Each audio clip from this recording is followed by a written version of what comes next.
በማያውቁ ሰዎች ፖድካስት ተስበን የነሱን እየሰማን ትልልቅ ሰዎች አፋቸውን ይዘው ቁጭ እንዲሉ ያደረግን በእውነት የመከነን ትውልድ ነን። እግዚአብሔር በእውነት ከመቃብርና ከሞት ያስነሳል። አደገኛ ዘመን ያለንበት ዘመን፣ ትልልቅ ሰዎች አይደመጡበትም ዘመኑ።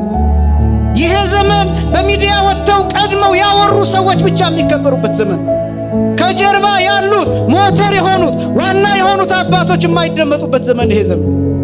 የ3 ደቂቃ ስብከት እንደ ዕውቀት የሚቆጠርበት ዘመን፣ እንደ መጽሐፍ የሚቆጠርበት ዘመን፣ እንደ ስንክሳር የሚቆጠርበት ዘመን።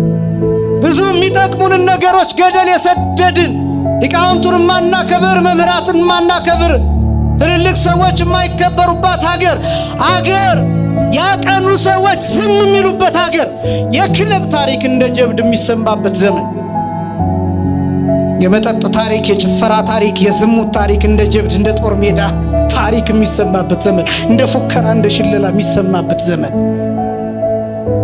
ምን እንደሆነ መንፈሳዊነት፣ ሀገር ምን እንደሆነ፣ ወጣትነት ምን እንደሆነ፣ ሰውነት ምን እንደሆነ ብዙ ሕፃናት እየለመኑ ነው ሜዳ ላይ ወጥተው። እናት አባቶቻቸውን የገደልንባቸው ሕፃናት፣ ታላላቅ ወንድሞቻቸውን በጦርነት የገደልንባቸው ሕፃናት አሁን በመኪና መስኮት እጃቸውን እያወዛወዙ ይለምኑናል፣ ሳንቲም ይጠይቁናል። የሚጠይቁት የተቸገሩት የራሳቸው እድል ሆኖባቸው እንዳይመስላችሁ፣ እኛ እድላቸውን ቀምተናቸው ነው።